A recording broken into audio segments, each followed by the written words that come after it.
Ayan, nagbibigay ba kayo ng calcium sa aso ninyo? Ito po yung tanong natin from Krish Huge. Sabi niya, how about naman po yung bone calcium na binibenta here sa TikTok? Is it safe for dogs po? I'm not aware kung ano yung brand or anong klaseng bone calcium yung binibenta sa TikTok na sinasabi ninyo. But if you're going to give your dogs calcium, very important po yan, no? Except if you're giving your dog calcium extra sa SDN. Kasi alam nyo, kung ang pinapakain nyo na sa aso ninyo ay SDN, kumpleto na po yan. Hindi nyo na po kailangan, hindi nyo na dapat bigyan ng additional calcium yung aso ninyo kasi magkakaroon lang po ng imbalance. Okay? Anything that is too much is not good. Anything na kulang is not good. Dapat nasa optimal level lang po yan. It goes the same for calcium. It goes the same for vitamins as well. Pero ito po, no, calcium. Ano bang use ng calcium? Pag sinabi mong calcium, alam na kagad ng mga tao yan. Unang pumapasok sa isip mo is bones, di ba? Kasi calcified yung mga bones ng mga adult dogs. Siyempre, kung walang calcium, magkakaproblema yung bone development at yung growth mismo ng aso or individual. So, hindi lang bones ang maapektuhan ng deficiency sa calcium. Alam niyo ba, ang calcium ginagamit din sa maraming mga metabolic processes ng katawan ng aso. Isa na yung muscle contraction. Kung walang calcium, mahina yung calcium, magkakaroon ng problema yung pag-contract or yung pag-flex ng mga muscles. Ayan, pati dun sa mga nerve communication, sa mga nerves. Kailangan din po ang calcium ions. Kailangan din ang calcium sa iba't iba pang mga mga processes ng mga enzymes, ng mga cells. Sobrang importante po ng calcium. Pero alam niyo na ako, ang calcium, pinakamagandang pinagkukunan ng calcium sa mga dogs is yung natural form ng calcium. Galing nga po sa mga bones and organs, mga tissues ng mga kinakain nila, ng mga meats. Okay? Kasi may calcium din po na hindi available sa mga dogs, sa digestion nila.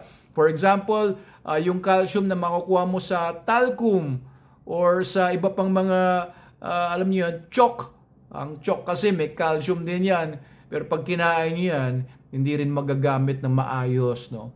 Pati yung mga iba pang mga calcium compounds. So if you're going to give your dogs the balanced and complete diet na meron sa SDN, meron na po yan. O mga natural ingredients po sa SDN, hindi po hindi po yung mga synthetic, kundi ito po ay mga organic na mga sources ng calcium. Ngayon, meron ding mga iba pang mga complications na pwedeng mangyari sa mga dogs na kulang ang calcium.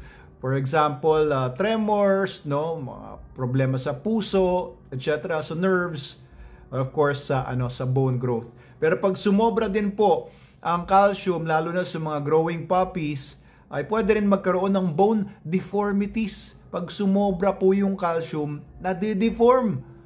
Kakaroon is mga sobrang bukol o kaya hindi rin po maganda. So kailangan po kasi yung tinatawag na calcium-phosphorus ratio ay saktong-sakto po yun. Kapag pakain ka ng pakain ng meats lang sa aso ninyo, halimbawa, pinapakain nyo lagi chicken breasts, meron ako mga narinig na ganyan. Walang bones kayong pinapakain, pero puro meats lang or yung muscle lang ng chicken or iba pang mga meats, mali po yun. Kasi po, nagkukulang po siya sa calcium, tumataas masyado yung phosphorus. Kaya yung calcium-phosphorus ratio ay nai-imbalance. Ayan, so kailangan balance na balance po yun. Kaya ang ginawa po namin sa SDN, saktong-sakto, optimal na optimal, yung levels ng calcium and phosphorus, wala na kayong po problemahin. Hindi nyo na kailangan magbigay ng supplements na calcium dahil siksik at liglig na yung laman ng calcium at iba pang mga nutrients sa SDN. The best dog food in the multiverse. For all stages nga pala ito, whether puppy man yan, from 3 weeks old, pinapakain na namin yung mga puppies namin sa Manalo Canine ng SDN, hanggang sila ay senior dog na, kagaya ni Logan ko dito sa bahay, 10 years old na. He's been on SDN purely since he was 1 year old nung dinevelop namin ito noong 2015. Ngayon, magte-10 na si Logan sa October. Ayan. So, he will be 10. Senior dog na kasi ang aso na may tuturing kapag ka siguro mga nasa 7 or 8 years old na sila. Senior dog na po yan. So, senior dogs, adult dogs do not need as much calcium kesa sa mga puppies. Pero yung balance natin sa SDN is saktong-sakto. Ang ganda ng formula para po sa lahat ng mga stages. Ang konsepto po niyan, ito imagine nyo. Yung mga wolf, o yung mga coyotes, or iba pang mga wild dogs, kung anong kinakain ng parents, yun din naman ang pinapakain nila sa mga puppies nila, di ba? So, ganun din ang principle dito. Kaya lang naman po yung ibang dog food may tinatawag na maintenance or adult formula kasi sobrang labnaw po nun.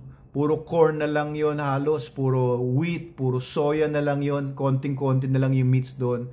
Para lang magmukhang mura, akala nyo nakamura kayo, akala nyo maganda yung dog food. Kasi pag sinabing dog food, akala nyo iba, pare-pareho dog food.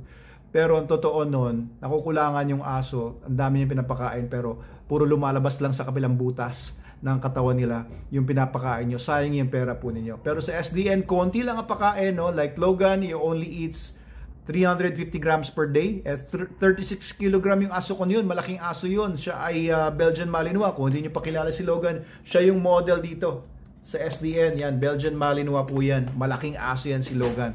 Nasa standard size siya pero maximum ang size niya. So, he's been in SDN for 9 years at ang ganda po, no. Hindi po totoo 'yung sinasabi ng iba na nakakasira daw ng kidneys or liver, yung high protein. Hindi po totoo 'yun. Maganda po yung 42% minimum crude protein ng SDN. Alam niyo ba yung ancestral diet ng mga wolf ay nasa mga 50 plus pa nga ang protein nun. O kaya hindi po totoo yung sinasabi nila nakakasira daw ng liver or kidney. That's a fallacy being spread by competitors maaari na gusto magbenta ng mumurahin at cheap quality dog foods nila para hindi ka bumili ng SDN. Ayan. Pero lahat po ng dogs po namin sa Manalo Canine naka SDN 42 po since 2015 pa nga. Alright, so yung concern niyo po, Ma'am or Sir Chris, yung calcium na binibenta sa TikTok, na po kayo bumili lang po kayo ng SDN, makakasigurado pa kayo, hindi lang calcium ang sigurado kayo, hindi nyo na po problemahin lahat ng nutrients ng aso ninyo kapag naka SDN po. Pero kung talagang ayaw nyo talaga ng SDN, ayaw nyo yung pagmumukha ni Doc Abel, kaya ayaw nyo rin bumili ng SDN, wala naman pong problema.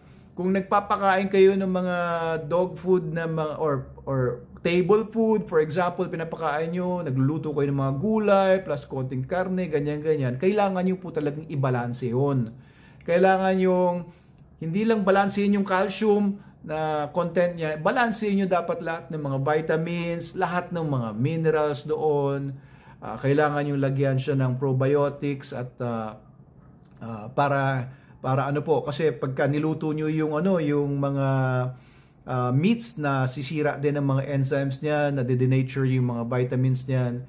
Pagpapakainin nyo naman ng raw yung aso mo, meron din po kasing makakasama yan ng mga mikrobyo kagaya ng mga viruses, worm eggs, mga antibiotic resistant bacteria, mga protozoans, parasites, kaya hindi rin po maganda yung raw feeding. Kaya ayan po, napahaba na naman yung aking kwento tungkol sa calcium, pero yun po yung sagot ko sa tanong ninyo, putol na dito.